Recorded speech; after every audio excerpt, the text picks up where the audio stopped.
In this video, you'll hear me refer to a backlight several times. Since this is a 13 Pro Max, which has an OLED display and not an LCD, there is no backlight, but rather an OLED display power circuit. Old habits. Got a 13 Pro Max today, and I've just got the display plugged in, as you can see. And when we hit the power button, the phone should boot up. Although you may not be able to see it because we have no backlight. So let's see if we can make this a little more visible. When I hit the power button, I'll get another shot of this under the... Oh, there we go. Now that's visible. So you can see it's something 1059 is what it says. But we've got no backlight to illuminate the display. See if we can figure out why that is happening.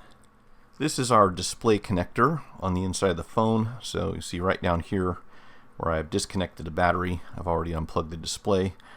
And right over here is where we should be getting the power that will illuminate the LCD or OLED as it is.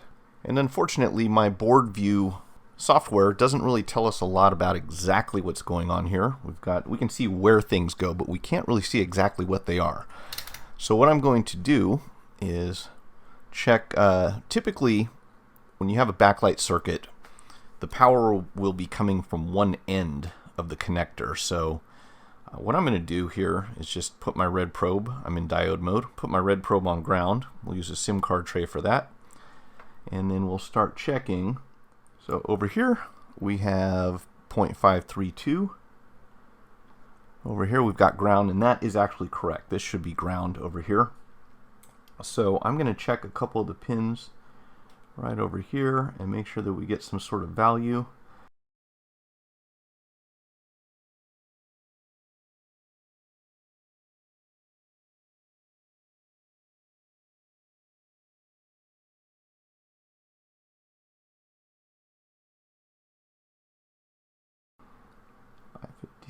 Yeah, so these look pretty healthy. Go over here to this end, and we're going to have OL, OL, OL, and then we've got ground here, and over here, OL, that should be ground, and that should not be ground, right? So we've got ground here, which is fine. This is not supposed to be going to ground, and we've got 472, so I think we've got an issue right here. And let's take a look and see exactly where that goes. Alright, so what we know is that there is a capacitor right next to this connector under here. There are also a few more capacitors underneath this shield. And then if we were to split the board in half and look on the inside, we have a couple more capacitors and what I assume is the backlight driver. So we're going to start with the easiest thing first. And that is to check and see if maybe we get lucky. If there's a bad capacitor there, that would be great. I think it's highly unlikely. Unfortunately on these, it ends up often being at or around the driver itself, which is going to take the most work to get to. But we'll start by checking this capacitor here. I'll inject a small amount of voltage on the connector, see if we get any heat there. Next step would be to take off this tape, remove this metal shield, which is going to be fun because we've got some gunk we have to work around here. And see if one of these capacitors are shorted, and if not, then we've got to do the fun part, and that is split the board open. So we'll start here. Get this foam tape out of the way. And wouldn't it be great if we just had a bad capacitor here, but I don't think I've ever seen that happen so far. Never say never. So on the slight off chance that we got lucky, and we could actually have something going on here, we'd need to be able to see the heat coming from this capacitor, which might not be easy to do with this black stuff on top of it here. So I'm just going to try to scrape this away a bit. It certainly looks healthy. Okay, so there we should have ground. I'll double check that.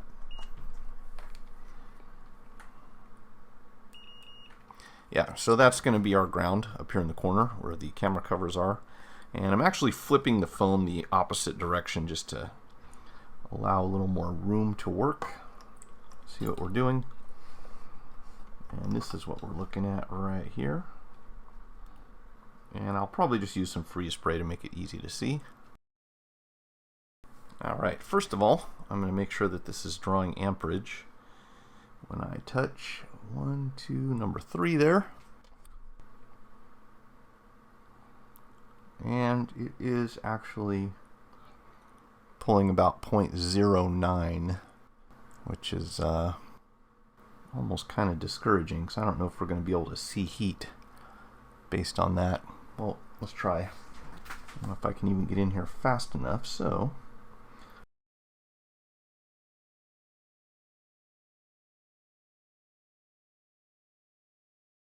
Yeah, I do not think this is our problem. Yeah, no indication of heat there. So we're going to pull this board out and get a better look.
Alright, let's get some low melt on here to make this easier to remove. As you can see, looks like there's a dent there, so I'm wondering if when this screen got hit, maybe that caused the problem. I'm being optimistic here.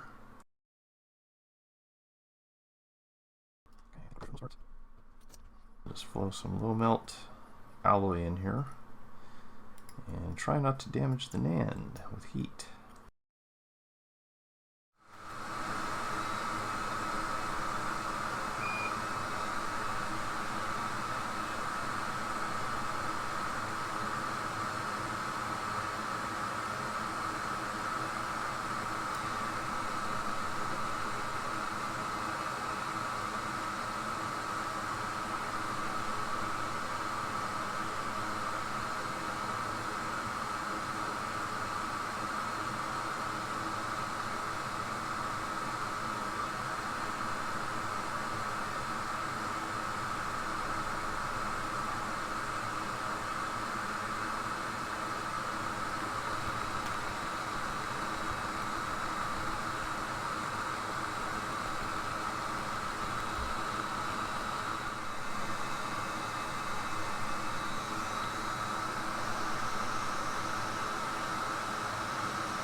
Okay, so we're back in diode mode. I'm actually going to flip the board around so we can look at it same way we do on the schematics.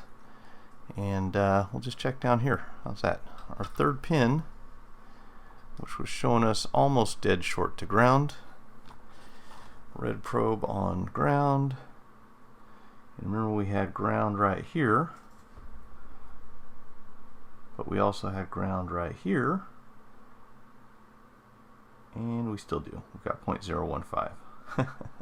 Okay. So I thought I saw something different. Well, it looks like I might have been wrong. So I am actually going to put my probe over on the connector. Do you remember we had I did have to crank up the voltage a little bit. Let's see if I can get this on camera. Third pin. Right there. And look at that. It looks like maybe this capacitor is bad. I'm going to have to pull it in order to figure that out for sure. But it's definitely worth a try rather than having to split the entire board open. And I was very suspicious about something having gone wrong here because of that dent. So go ahead and take this cap off and see if our short goes away, and then we'll start with getting this off first. And we'll use some leaded solder, a little hot air, and our tweezers at the same time.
Put this right here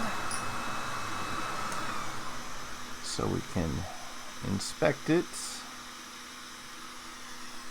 I'm just going to put the meter in continuity mode. Let the fan stop. Alright. Look at that. My lucky day in one respect. So we do not have to split the board. Let's confirm that our short is gone here. So we should not have continuity to this pad. And we do not. Okay, nothing here. So that may have solved our issue. Now the next question is, what do we replace this cap with? At least the rating on this is 18 microfarad. It's an 0805. I don't know what voltage. I'll go with the very high voltage unless I can find a donor board for this. I think meanwhile we can actually test and make sure that the backlight is back. So I'm going to piece this together enough so that we can see that. I have not tested this yet, but what I did was to just kind of piece it together here. You can see we have the motherboard, battery, charge port, display, and I don't expect this to be fully illuminated after it boots up, but I think that when the Apple shows up on the screen, if this repair was successful, we should be able to see it quite clearly, and it should be illuminated properly with any luck. And my power supply is not plugged in, so let's connect the wire over here.